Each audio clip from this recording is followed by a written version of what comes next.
All Things Hip Hop, Episode 3. Hello to all hip hop supporters. I am Black Magic, the hip hop moderator, and Peace. I am here with Big Just the Real, our hip hop analyst. Today's topic is icons in hip hop. And today we're going to highlight African Bambaataa and the Universal Zulu Nation. Basically, some people may not know what a hip hop icon is, so I wanted to start with asking Big Just the Real if he feels that African Bambaataa and the Universal Zulu Nation, number one, are hip hop icons, and if so, why? And explain to the people what it takes to become a hip hop icon. I do believe African Bambaataa and the Zulu Nation are staples in hip hop. I believe that because they've been around for a long time. You know what I mean? I know they do a wide array of different things, charity work and stuff like that. You know what I'm saying? I'm not too, familiar with some of the musical projects they put out. I know they have a lot of members that are, artists from different groups and stuff like that. But some of those artists make the Zulu Nation really iconic because it's artists in the Zulu Nation that are icons themselves. You know what I'm saying? And they got like massive icons within the Zulu Nation, at least from a musical standpoint. And I'm quite sure on like the socialist or spiritual, front, whatever, they probably got brothers that's and sisters doing shit, making, making some iconic moves too. You know what I mean? Because they're not just a hip hop organization. They're a hip hop cultural hip hop organization, but they also like kind of sort of like they deal with factology. You know what I mean? Go away from over here, dog. Go away from over here. Okay. But yeah, they definitely some icons, man. African Bambaataa, I'm gonna tell the truth. I really only know African Bambaataa from one song, really, which is Planet Rock. Like I never really had his catalog and stuff like that. I know he's been I know he's been around. I know he's a DJ and producer. You know what I'm saying? Hope I answered that good, for you, bro. Well, yeah, you did, but you spoke of members of the Universal Zulu Nation being Icons. icons. So could you give me and some of the people out there some of the names of those members? KRS is one who's definitely a icon in hip hop.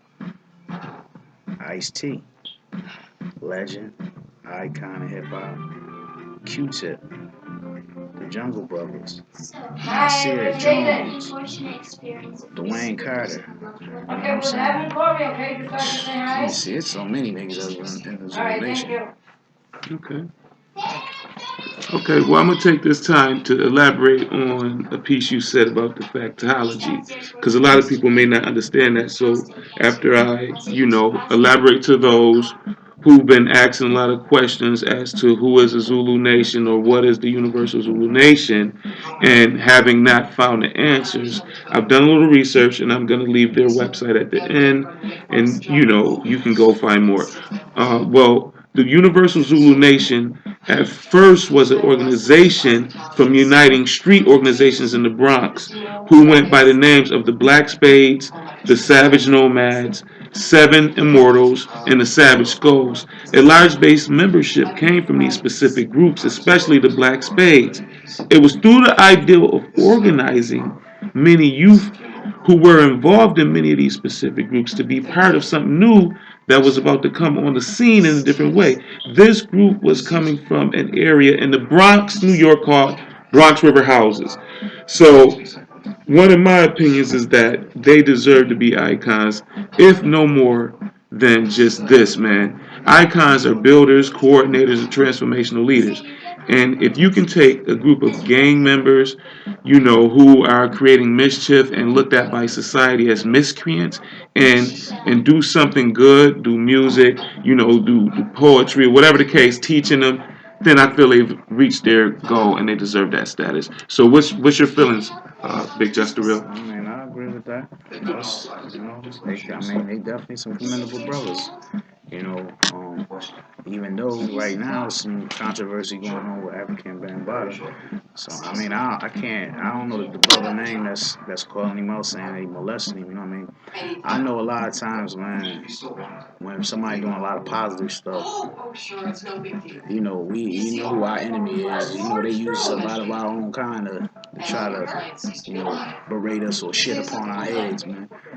I mean, there's a possibility the brother did it. You know what I mean? But I'm saying that to say, like, as iconic as they are, and for them being iconic for the shit that they doing, you know what I mean? It's crazy that people really going with like smear campaigns. I can only assume, like, I'm just assuming this is what they doing. Like they trying to kill Bill Cosby with this shit right now. You know what I'm saying? They're trying to kill, our black leaders. They always do this. Not black leaders, but black icons. You know what I'm saying? And African Bambaataa took the hip hop community is definitely considered like a gatekeeper per se in hip hop. Somebody that can validate. If I did a verse with African Bambaataa and it's hot, I'm most likely going to be validated and I'm going to get all kinds of opportunities, most likely, you know what I'm saying, because of his stature in the game, you know what I'm saying. But like I was saying about the molestation shit, I hope it's not true though, you know what I'm saying, because, you know, that shit is, that would deflate a lot of shit, you know what I mean, like, ooh, you know what I mean. You agree with that? Yeah, I definitely agree with that. And I will have to add, Malachi Z. York is a name that I would probably throw in there to the non-believers and to the naysayers and dissenters of different religions and different ideologies. He definitely was an African American man, and he would be considered technically, you know, a a form of an icon, even a demigod to some. So he was kind of infiltrated to a degree. So so I definitely agree with that. And your answer perfectly leads into my next question. In your humble opinion, is the 5% nation's impact on hip hop as a whole the same or similar to that of the Zulu nation?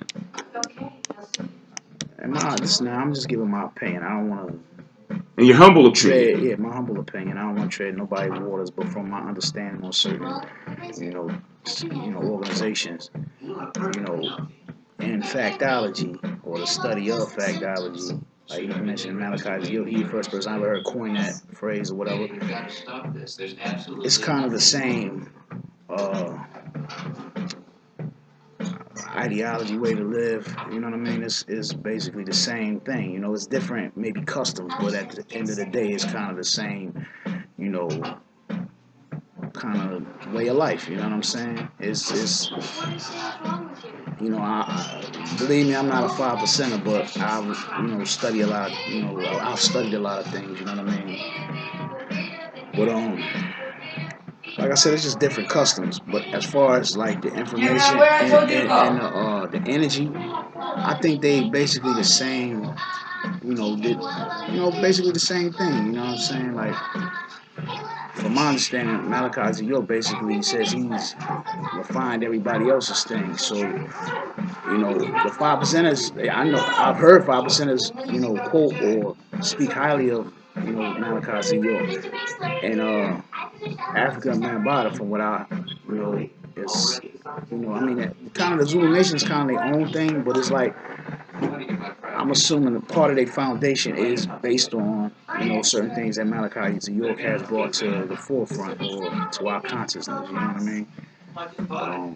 You know, like I said about the 5%ers in the Zulu Nation, it's kind of because you have 5%ers in the Zulu Nation. So you know what I mean? Like, they kind of the same movement.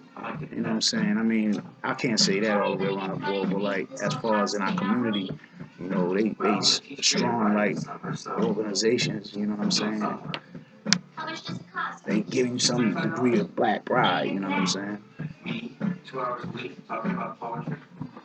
Yeah, and black pride is definitely needed. And that's why, again, going back to them taking and bridging the gap between the legal system and the justice system per se and policing themselves in moot like fashion and taking and legislating and regulating and pulling guys together as true OGs/icons. I believe those guys are doing a commendable job. The 5% Nation, I think they're doing a commendable job of somehow having a stranglehold on the game.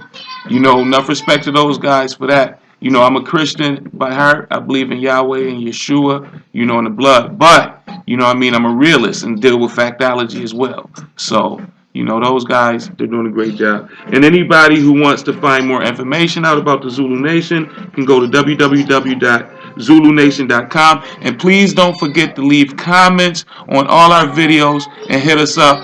We're here. We're shedding light. It's about hip-hop literacy. Until next episode, peace.